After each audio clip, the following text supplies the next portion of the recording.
Hello my dear students, welcome again to the next lecture. I hope all of you are fine and studying well. तो बच्चों last lecture में हमने NCERT की exercise 9.2 के 8 questions complete कराए थे बच्चों. आज मैं 9th क्वेश्चन ऑनवर्ड शुरू करवा रहा हूँ. तो देखिए question 9 NCERT exercise 9.2. We have question number 9. The sum of n terms of two APs are in the ratio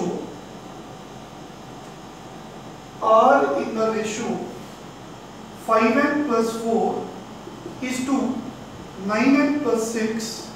Find ratio of their 18th terms. My question is, we have two APs. तो बच्चों दो APs है, तो दो APs में like 2, 4, 6 ऐसे AP है, 1, 3, 5 ऐसे दो APs है. कोई भी हो सकती है. देखिए दोनों की फर्स्ट टर्म भी डिफरेंस है, कॉमन डिफरेंस भी दोनों का सेम नहीं है. तो इसलिए हमने सपोज कर लिया let A B first term and small d B common difference of first AP. तो दो APs हैं, तो फर्स्ट AP की first term A small a and common difference small d, and let capital A be first term and capital D be the common difference of second AP. तो बच्चों इसको first term को small a से denote किया, इसकी first term को capital A से, इसके कॉमन डिफरेंस को स्मॉल डी से, सेकंड एपी के कॉमन डिफरेंस को कैपिटल डी से. According to given sum of n terms of two APs are in the ratio. बच्चों S n of sum of n terms of first AP divide by sum of n terms of second AP. तो इनकी ratio में given है 5n plus 4 over 9n plus 6. तो SN कैसे निकालते हैं? n by 2 2a plus n minus 1 into d. तो बच्चों सेकंड एपी का सम टू n टर्म्स का फार्मूला सेम रहेगा, लेकिन फर्स्ट टर्म स्मॉल a की जगह पे कैपिटल A आएगा और कॉमन डिफरेंस स्मॉल d की जगह पे कैपिटल D आएगा, क्योंकि हमने ऐसा माना है. तो ये हमें गिवन है. देखो बच्चों, तो this is our given information. n by 2 से n by 2 कट गया. तो बच्चों हमें पहुंचना कहाँ पे है? पहले देखो हमें पहुंचना कहाँ पे है? दोनों एपीज की जो 18th टर्म है उसकी रेशियो में. तो nth टर्म क्या होती है? ये होती है. तो 18th टर्म क्या होगी बच्चों? 18 minus 1 17d.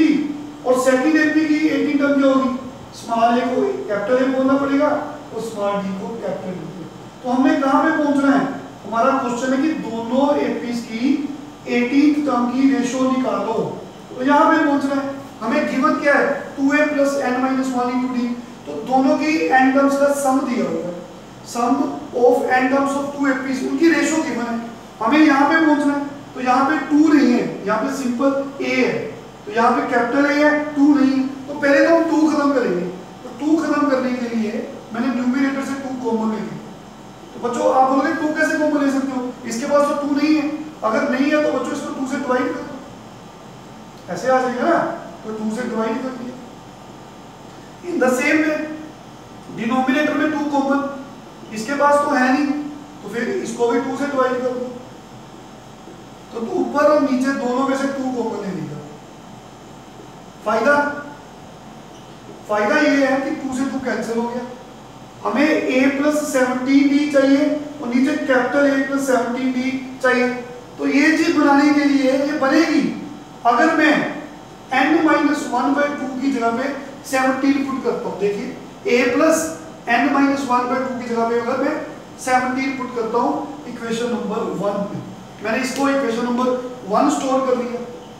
तो put n minus 1 by 2 equal to 17. तो बच्चों हमें चाहिए क्या? Ratio of the 18th term. तो 18 टर्म दोनों की उनकी रेशियो चाहिए. तो देखिए तो n-1/2 की जगह पे आपने 17 पुट किया, तो ये बन जाएगा। ऊपर बच्चों स्मॉल डी था ना, स्मॉल डी था, यहाँ पे स्मॉल डी है, तो आपने यहाँ पे n-1/2 की जगह पे 17 पुट कर दिया। लेकिन इधर तो n की वैल्यू चाहिए, तो यहाँ से n कितना आएगा, क्रॉस मल्टीप्लाई करेंगे तो 1 को ट्रांसपोज करेंगे तो n की वैल्यू 35 आ जाएगी। तो आपने n की जगह पे 35 पुट कर देना है, तो ये बन जाएगा +4 9 × 35 + 6। तो बच्चों ये क्या है, ये तो 18 टर्म है फर्स्ट एपी की, ये हमने निकाल के बताई आपको। तो ये क्या है, 18 टर्म है सेकंड एपी की। अरे यही तो चाहिए रेशो, 35 को आप 5 से मल्टीप्लाई करिए, कितना आता है 175, 175 में 4 ऐड करिए, इसको 35 को 9 से मल्टीप्लाई करेंगे तो 315, 315 में 6 ऐड करेंगे तो 321। ठीक है बच्चों, तो अगर तो डिवाइड रेशो कटिंग होती कर दो, नहीं तो आंसर है 179/321।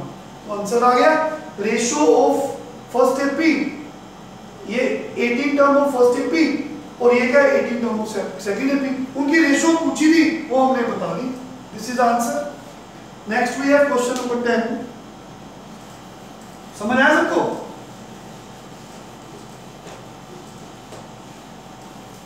Question number 10, if the sum of first p terms of an AP is equal to sum of first q terms, find sum of first p plus q terms। तो बच्चों given that sum of first p terms, तो बच्चों एक AP है, मान लो ऐसे given है कि उसकी पहली 10 टर्म्स का सम किसके इक्वल है, पहली 15 टर्म के सम के इक्वल, कुछ ऐसा कुछ भी। तो क्वेश्चन है sum of first p terms of an AP is equal to sum of first q terms. तो फर्स्ट टर्म हमें नहीं पता, we suppose that A be the first term and D be the common difference of AP, of an AP. According to given, sum of p terms is equal to sum of first q terms। तो हमने यहाँ पे पूछा है, तो जो given है उसको यूज करें। SN कैसे निकालते हैं, n/2 2a plus n-1 into d। तो ऐसे p के लिए n को p पुट कर देंगे, तो यहाँ में आ जाएगा p/2 2a plus p-1 into d। ऐसे q के लिए n को q पुट कर देंगे, तो q/2 2a plus q-1 into d। तो ये तो बच्चों गिवन है, ये 2 से 2 कैंसिल हो जाएगा, क्योंकि अगर मान लो ये 2 को क्रॉस मल्टीप्लाई कर दो 2 से 2 कैंसिल हो जाएगा ना, क्या p को अंदर ले जाऊं, बिल्कुल 2ab p को अंदर ले जाओ, तो p square minus p into d। Basically देखो ना ऐसे मल्टीप्लाई हुआ p-1 d। अगर 3 नंबर मल्टीप्लाई हो रहे मान लो 3 2 है ना, जब कुछ 4, तो आप ये अगर 3 को अंदर लेके जाओगे तो किसी एक से मल्टीप्लाई करोगे ना, दोनों से थोड़ा होगा। तो ऐसे ही मैंने p को अंदर लेकर गया तो p को p-1 से मल्टीप्लाई किया, d को ऐसे ही रख दिया, इधर q को अंदर ले लो, तो ये बन जाएगा। तो बच्चों ये गिवन है, आपको हमने निकालना क्या है, show that find the sum of first p plus q terms. हमें p plus q टर्म्स का सम निकालना है। लुक हियर, तो इसको सोल्व करेंगे 2ap, ठीक है बच्चों, इस टर्म को उधर ले लो -2aq, इन दोनों टर्म्स को इकट्ठी करो, एक तरफ ले जाओ, p² minus p into D minus q² minus q into D equal to 0। तो बच्चों यहां से 2a कॉमन आ रहा है, ये बन जाएगा। इन दोनों में d कॉमन आ रहा है तो क्या बचेगा, p² माइनस p। जैसे ही ब्रैकेट खोलोगे तो ऐसे बन जाएगा, यहां से 2a into P minus Q, देखिए बच्चों P square minus Q square को मैंने अलग लिख दिया और माइनस पी प्लस क्यू में -1 कॉमन ले लिया, ताकि इसमें से देखिए 2a into P minus Q D, तो ये A square minus B square का फॉर्मूला बन गया, a minus B A plus B. तो बच्चों कुछ ऐसा हो गया। अब इस ब्रैकेट में मैंने p माइनस क्यू कॉमन ले लिया, वो ये आ रहा है कॉमन, तो क्या बचा p plus Q, p minus Q बाहर चल गया तो ये बचा, ये बाहर चल गया तो -1 बचा।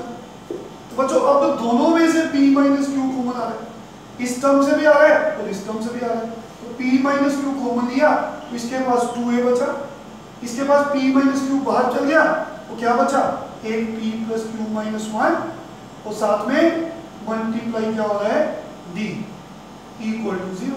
तो बच्चों दो नंबर की प्रोडक्ट 0 कब होती है, जब कम से कम एक 0 होगा। जब हम बोलते हैं कि a into b 0, either first ही 0 और सेकंड ही 0, जब दोनों 0। पर मैं बोल रहा हूं कि p माइनस क्यू 0 नहीं हो सकता। क्यों नहीं हो सकता, बिकॉज अगर तो वो 0 हो गया तो p और q बराबर हो जाएंगे। तो दिक्कत क्या है, दिक्कत है अगर p और q इक्वल हो गए तो क्वेश्चन में गिवन है pth टर्म अलग है, qth टर्म अलग है। अगर ये दोनों सेम हो गए तो pth और qth टर्म तो दो सेम टर्म्स हो जाएंगी, तो AP में दो सेम टर्म्स इस क्वेश्चन में सेंस नहीं बना रही, तो इसलिए हम बोलेंगे ये पॉसिबल नहीं है। तो p इक्वल टू q हो जाएगा, तो नॉट पॉसिबल। ठीक है, ये पॉसिबल नहीं है, बता दिया रीजन मैंने। तो फिर किसको 0 होना पड़ेगा, ये ना सोचना कि ये डिनोमिनेटर के नीचे चल गया, क्योंकि ये अब तो चल गया, क्योंकि ये 0 नहीं है तो नॉन 0 नंबर से डिवाइड कर सकते हैं। ये अगर 0 नहीं है, बता दिया रीजन, तो नॉन 0 नंबर से डिवाइड कर सकते हैं। तो हमने डिवाइड कर दिया, चल ये 0 नहीं हो सकता, तो इसका मतलब हमें बचा क्या, अगर इन दोनों की प्रोडक्ट 0 है तो ये 0 नहीं है, कम से कम एक को तो 0 होना पड़ेगा। किसको 0 होना पड़ेगा, 2a plus p plus q minus 1 into D को 0 होना पड़ेगा। इसको स्टोर कर लो, हमें गिवन था sum of p terms equal to sum of q terms, वहां से जो मिला उसको स्टोर कर लो। हमें निकालना क्या है, sum of first p plus q terms. तो Sn का फार्मूला n/2, n की जगह पे कौन है, ये n/2, ये n है ना बच्चों, 2a plus n minus 1 into D, तो ये कितना आ गया बच्चों, इसकी वैल्यू तो हमने निकाल रखी है, ये देखो 2a plus p plus q minus 1, इसकी value as it is 0 put कर दो यूजिंग 1। तो बच्चों s of p plus q कितना आएगा, 0 इंटू समथिंग 0, तो हमने sum of first p plus q terms निकालना था, उसका आंसर 0 आ गया। Fine, next sum we have question number 11।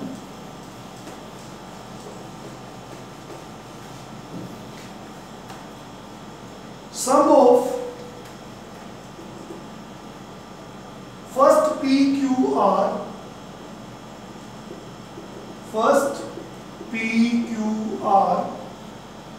terms of an AP are A, B, C respectively. Prove that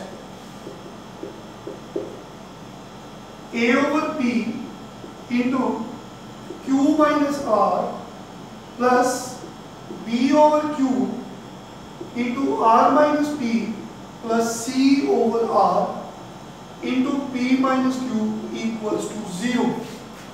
तो बच्चों गिवन है sum of first P Q R terms, sum of first P terms is small है। तो बच्चों small ए को हम first term नहीं ले सकते, क्योंकि स्मॉल ए क्या है, sum of first p terms. तो हमें सपोज कर लिया capital A be the first term and capital D, small D ले सकते हो क्योंकि डी नहीं यूज हो रहा, पर हमने जानबूझ के capital D be the common difference. वो आपकी मर्जी है, कैपिटल डी लो या स्मॉल डी, लेकिन फर्स्ट टर्म को स्मॉल ए नहीं ले सकते क्योंकि वो यूज हो रहा है क्वेश्चन में। तो डी स्मॉल भी हो सकता है, कैपिटल भी हो सकता है। According to given sum of first p terms is small a. बच्चों एस एन का फार्मूला एन बाय 2, एन इस जगह पे कौन है p, 2a plus n minus 1 into d, n की जगह पे p और फर्स्ट टर्म की जगह पे कैपिटल ए। हमें इसका सम गिवन है स्मॉल है। आई होप क्लियर है सबको, यहां तक हमें समझ आ गया। हमारे क्वेश्चन में रिक्वायरमेंट क्या है, a के नीचे p है। तो बच्चों मैं देखो क्या कर रहा हूं, ये p को क्रॉस मल्टीप्लाई करके a के नीचे लेके जा रहा हूं। तो ये 1/2 स्टेप को समझेंगे बड़े आराम से। तो बच्चों ये p को ऐसे लिख सकता हूं, ऑफ कोर्स p को उधर ले जाओगे तो सेम वही बन जाएगा। तो अगर मैं p को इधर ले गया, क्वेश्चन है क्यों सर लेकर गए, हमारे आंसर में जो प्रूव करना है उसमें a ओवर p इकट्ठे हैं, तो मैंने a ओवर p बना दिया। तो बच्चों मेरे पास a ओवर p ये वाला किसके इक्वल आ गया, पहले तो ये 1/2 को अंदर ले जाओ, और 1/2 को अंदर ले जाना है मतलब 2 से सबको डिवाइड करना है। तो अगर 2 को इससे डिवाइड करेंगे तो देखिए यहाँ पे a रह जाएगा, अब 2 को इससे डिवाइड करेंगे तो क्या आएगा p माइनस 1 d ओवर 2। तो बच्चों ये a ओवर p की वैल्यू आ गई। सिमिलरली सेम इसी तरीके से हमें गिवन है S sum of first q terms is b। इसी तरीके से आप सोल्व करोगे, मैं डायरेक्ट लिख रहा हूं बच्चों, तो आपके पास b ओवर q की वैल्यू आ जाएगी। आप चेक करोगे सेम मेथड से, वो आ जाएगी a plus q minus 1 into D over 2। I hope clear है सबको, आप करके देखिए यही बनेगा। इसी तरह से आपको एस ऑफ आर भी मिलेगा। एस ऑफ आर कितना गिवन है c, तो आपका क्या आ जाएगा जब आप प्रूव करोगे, जैसे मैंने ये किया c over r equal to a plus r minus 1 into D over 2। तो बच्चों c ओवर r की वैल्यू मिल गई। तो हमारा क्वेश्चन क्या है, हमने a ओवर p, देखिए लेफ्ट हैंड साइड वो क्या है a over p into q minus r plus b over q r minus p plus c over r into p minus q, इसको हमने जीरो प्रूव करना है। तो बच्चों हो जाएगा a ओवर p की वैल्यू पता है हमें, ये लिखी हुई पुट करें बच्चों, चलो a plus p minus 1 into D over 2 a over p, इसके साथ मल्टीप्लाई कौन हो रहा है बच्चों q minus r, fine, plus b over q की वैल्यू कितनी है ये नहीं, चलो लिखें a plus q minus 1 into D over, sorry यहाँ पे a अकेला है, ओवर 2, इसके साथ कौन मल्टीप्लाई हो रहा है r माइनस p मल्टीप्लाई हो रहा है, प्लस c ओवर r की वैल्यू कितनी है a plus r minus 1 into D over, इसके सिर्फ इसके नीचे ओवर 2, और मल्टीप्लाई कौन हो रहा है बच्चों p माइनस q। बस आपने ब्रैकेट्स को ओपन करना है वो आंसर आ जाना है। तो let us begin with the calculations. तो वी हैव a को q माइनस r से मल्टीप्लाई किया, देखिए ये बन जाएगा, फिर p इन दोनों को मल्टीप्लाई करेंगे, तो इन दोनों को मल्टीप्लाई करेंगे क्या आएगा p minus 1 d q minus r over 2, बिल्कुल ठीक। फिर a को प्लस लिख के, देखिए प्लस लिख के a को r माइनस p से मल्टीप्लाई करेंगे बच्चों, कर दिया, प्लस क्या लिखेंगे q minus 1 into D into r minus p। ठीक है बच्चों, बड़े आराम से, कुछ भी नहीं है, बड़ा आसान क्वेश्चन है, नीचे 2 है। इसी तरह third plus a into p minus q plus r minus 1 D, numerator को न्यूमिनेटर से और नीचे डिनोमिनेटर में 2 है। तो बच्चों क्वेश्चन हो गया, कैपिटल A तीनों में से कॉमन ले, बिल्कुल कॉमन ले ली, q minus r plus r minus p plus p minus q। बच्चों इनमें इन तीनों टर्म्स में कॉमन क्या आ रहा है, d भी कॉमन आ रहा है, 2 भी कॉमन आ रहा है, तो क्या बचा p minus 1 q minus r plus, देखिए क्या कॉमन आ रहा है q माइनस 1 d बाई 2 तो कॉमन है ना, r माइनस p प्लस क्या बचा बनेगा r minus 1 into p minus q। लो जी बच्चों, ये r से r कट गया, q से q कट गया, p से p कट गया, तो क्या बचा? a के साथ क्या मल्टीप्लाई हो रहा है? a के साथ 0 मल्टीप्लाई हो रहा है, a इंटू 0 कट गया, तो d/2। तो कॉमन सेंस कहती है कि ब्रैकेट्स को ओपन करोगे तो 0 आएगा तभी आंसर आएगा। चलो हम चेक कर लेते हैं। तो p इंटू क्यू, ब्रैकेट्स को ओपन करेंगे, P Q minus P R minus Q plus R plus Q R minus Q P, जब पी क्यू एक ही बात है, माइनस आर प्लस पी, हाँ जी बच्चों, प्लस आर पी, जब पी आर एक ही बात है, minus R Q, Q R एक ही बात है, माइनस पी प्लस क्यू। तो बच्चों देखिए पी क्यू और ये पी क्यू एक ही बात है, कट गए, minus P are plus P R से कट गया, माइनस क्यू प्लस क्यू से कैंसिल हो गया, आर से माइनस आर, ये बच्चों पी से माइनस पी, आर क्यू से क्यू आर। तो we have a into 0 plus d/2 into 0 equals to 0 plus 0 equal to 0। It is equal to right hand side, hence prove, हमने prove कर दिया left hand side equal to right hand side. तो बच्चों आज अपने बड़े अच्छे क्वेश्चंस किए 9.2 के। तो आई होप नेक्स्ट लेक्चर में हम आपको ये एक्सरसाइज कंप्लीट करा देंगे। आज इन क्वेश्चंस की आप प्रैक्टिस करिए, ठीक है बच्चों। Thank you very much, take care.